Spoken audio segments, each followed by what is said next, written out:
आज जो कहानी के द्वारा आपको बताने वाला हूँ उसमें आपके वो सवाल सुलझ जाएंगे जो भाई मुझसे कहते हैं कि पवन भाई, ऊंचा लक्ष्य है, अगर मिल जाए तो कैसे पता चलेगा। और ये सवाल तो सबके मन में रहता ही है कि लगातार अपने लक्ष्य की तरफ नहीं चल पाते, इसीलिए वासना से ग्रसित हो। तो जो सवाल आपके उठ रहे हैं और जिसकी वजह से आप दिन रात एक ही शारीरिक क्रिया को अपना जीवन बनाए बैठे हो, इस कहानी के अंत तक आपके सवाल निश्चित तौर पर सुलझ जाएंगे। शर्त है कि वीडियो पूरी गहराई से और ध्यान से समझनी होगी। तो शुरू करते हैं।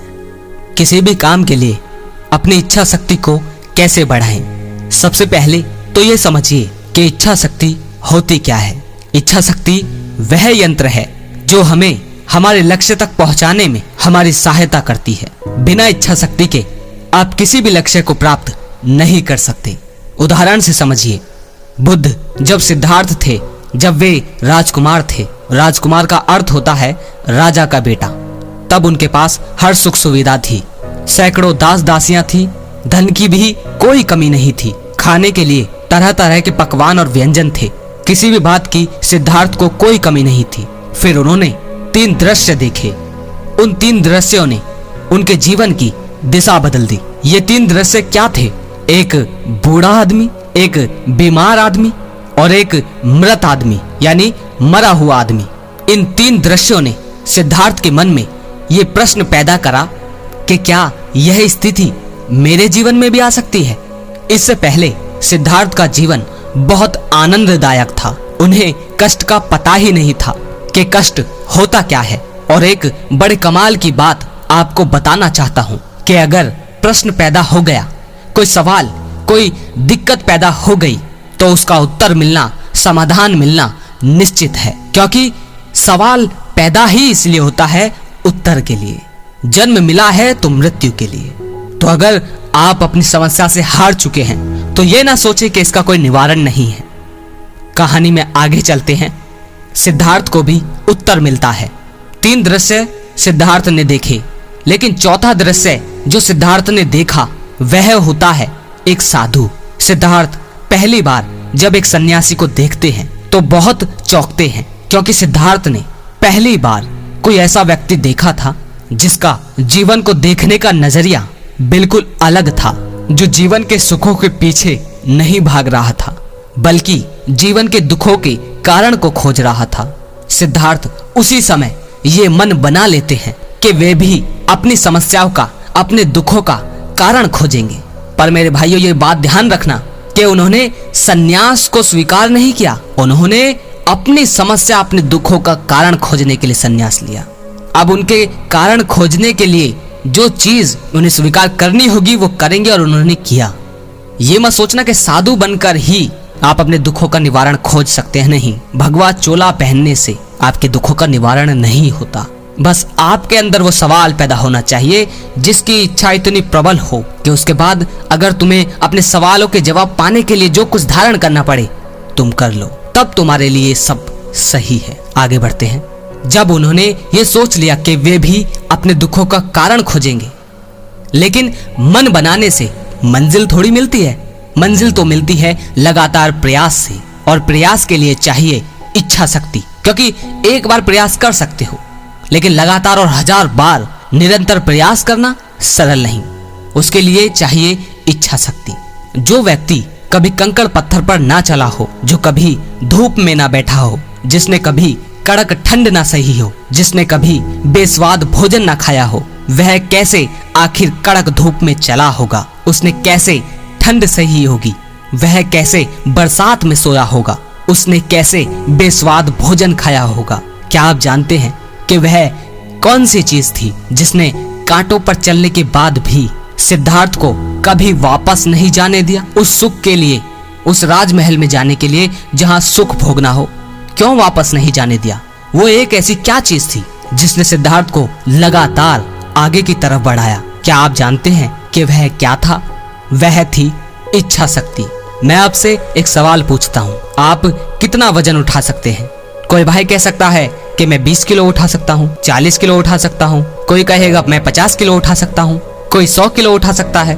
अब मैं आपको बताता हूँ, 2 तरह के लोग होते हैं। एक जो 20 किलो उठा सकता है और दूसरा जो 200 किलो उठा सकता है। दोनों के बीच में आखिर क्या अंतर है? दोनों के बीच में अंतर है इच्छा शक्ति और विश्वास का। दोनों की शुरुआत बराबर होती है, लेकिन एक को यह विश्वास होता है कि वह सिर्फ 20 किलो उठा सकता है और दूसरे को यह इच्छा होती है कि वह एक दिन 200 किलो उठाएगा।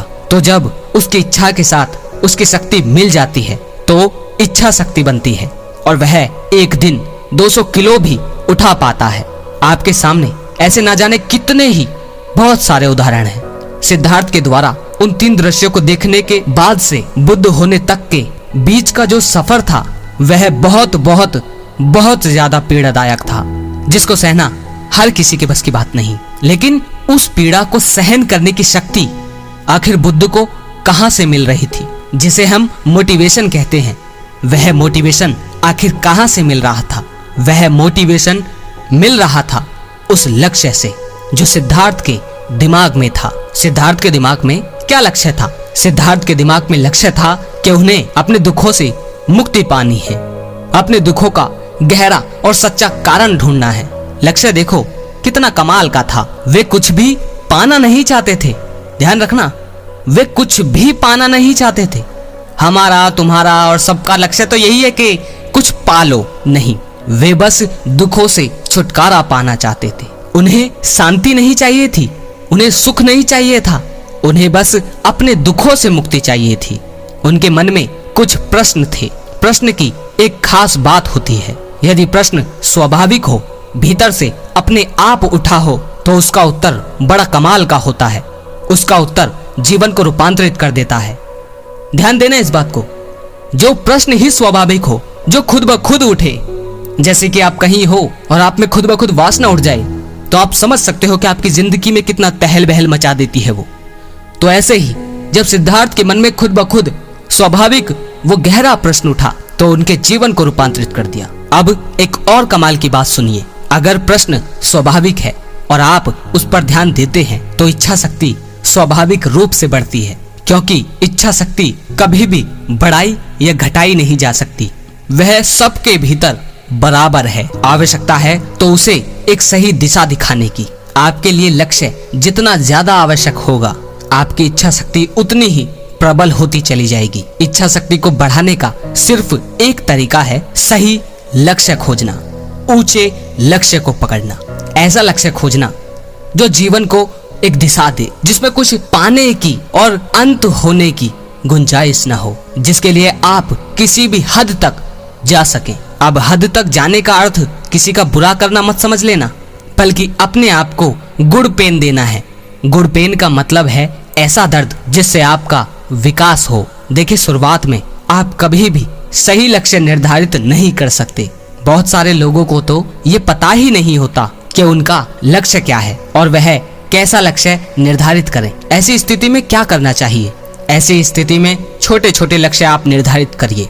ऐसे काम करिए जिससे किसी दूसरे का तो बुरा नहीं होता, लेकिन आपको अच्छा लगता है। लेकिन जो भी आप लक्ष्य पा रहे हैं, जिसके पीछे आप आज भाग रहे हैं, चाहे आप कोई कुछ बनना चाह रहे हो या कुछ भी, जब वो प्राप्त हो जाए तो इस बात पर कड़ी निगरानी रखिए और खुद से सवाल पूछिए कि क्या वह शांति और वह सुख आपको मिला जिसकी आप आशा पहले करते थे जब ये लक्ष्य नहीं था आपके पास? क्या वो असल गहराई तक आप पहुंच पाए? वो शांति मिल पाई या जीवन आज भी ऐसे ही दौड़ रहा है? कहने का मतलब ये है कि आप बाहरी दुनिया में जो भी लक्ष्य बनाना चाहते हैं उसे बनाएं। आप और अधिक और ज्यादा से ज्यादा धन कमाना चाहते हैं, आप ज्यादा से ज्यादा अधिक सुंदर दिखना चाहते हैं, आप और ज्यादा अधिक आत्मविश्वासी बनना चाहते हैं। जो भी आपका लक्ष्य है, मैं बुरा नहीं कहूंगा अभी कि आपका ये लक्ष्य गलत है या ये सही है। बात को समझो, आप खुद निष्कर्ष निकाल लोगे। आपका जो भी लक्ष्य है उसे पूरी तरह से प्राप्त कर लें। ज्यादा पैसा कमाना है, कमा लीजिए। ये गाड़ी खरीदनी है, खरीद लीजिए। ज्यादा खूबसूरत दिखना है, ठीक है, दिन रात लगिए ब्यूटी पार्लर में। ज्यादा आकर्षक दिखना है तो दिखिए, क्योंकि अंत में इस बाहरी दुनिया में भाग दौड़ के बाद आपको अपने भीतर की ओर मुड़ना है। तो इस सोच में बैठे ना रहिए कि जब सही लक्ष्य मिलेगा तभी उसे पाने का प्रयास करूंगा। अभी जो आपको लक्ष्य सही लगता है उसे पाइए, लग जाइए। भले आपको ना पता हो कि वो सही है या गलत, लेकिन शुरू कर दीजिए। उसे पाने के बाद आपको एक अनुभव होगा और वही अनुभव आपको आगे का लक्ष्य दिखाएगा। सिद्धार्थ को जो जो ठीक लगता गया वे उसे करते गए। ऐसा नहीं था कि गौतम बुद्ध को एकदम लक्ष्य मिल गया कि हाँ मुझे मुक्ति पानी है, नहीं। उन्होंने ना जाने कितने गुरुओं को ट्राई किया, कितनी साधनाएं सीखी, और बचपन में तो पूछो ही मत। कभी किसी चीज में लग गए, कभी किसी में, कभी किसी में, कभी सेना में भर्ती हो गए, कभी राज्य संभालने लगे, कभी कुछ करने लगे। भूल भी जाते थे कि यही मेरी जिंदगी है, ऐसे ही जीना है, ऐसे ही मजे की जिंदगी होती है। यहां तक होती थी। इसलिए ये मत समझना कि जब सही लक्ष्य आएगा तभी आप पकड़ोगे, नहीं। सिद्धार्थ गौतम ने वही किया जिसने जो जो बताया, और सिद्धार्थ ने वो करा भी, और अंत में सिद्धार्थ उस लक्ष्य तक पहुंच गए जिसके लिए उन्होंने शुरुआत करी थी। हो सकता है अभी आपको मंजिल ना दिख रही हो, लेकिन जहां तक भी रास्ता दिख रहा है वहां तक तो चलो। आगे का रास्ता वहां पहुंचने के बाद दिखने लगेगा। तो इच्छा शक्ति को कभी भी बढ़ाने का प्रयास ना करें, कभी भी मोटिवेशन के चक्कर में ना लगे। हालांकि मेरे चैनल का भी नाम मोटिवेशन है, पर इसकी एक गहरी बात है, अभी आपको मैंने बताई नहीं, इसलिए आपको पता नहीं। तो ध्यान रखिए कि ज्यादा मोटिवेशन की जरूरत नहीं है। इसे बढ़ाने की ज्यादा कोशिश ना करें कि हर चीज में मोटिवेशन नहीं।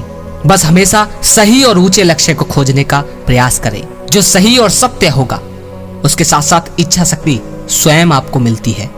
और जब तक सही लक्ष्य आपको नहीं मिलता, छोटे छोटे आपके जो लक्ष्य हैं उन्हें बनाते रहिए, और सिर्फ बनाए नहीं, उनके लिए प्रयास भी करें, उन्हें पाइए। हर लक्ष्य को प्राप्त करने के बाद आपको एक अनुभव जरूर मिलेगा, और वही अनुभव आपको आगे का लक्ष्य दिखाएगा। और ऐसे ही करते करते आप एक दिन अपने उस लक्ष्य तक पहुंच जाएंगे जो आपका वास्तविक लक्ष्य है। अगर इस कहानी को सुनने के बाद आपके सवाल सुलझ गए हैं और आपको अब समझ आ गया है कि आपको करना क्या है, कृपया कमेंट में जरूर लिखिए। और जो भाई उलझे हुए कमेंट लिख रहे हैं उनको सही रास्ता दिखाइए। अगर लगे शेयर करने लायक तो शेयर जरूर कीजिए, और जो भाई शेयर करते हैं उनका बहुत बहुत बहुत आभारी हूँ। आपकी वजह से बहुत लोगों तक वीडियो पहुंच रही है। अगली वीडियो में फिर मिलते हैं। जय श्री कृष्णा।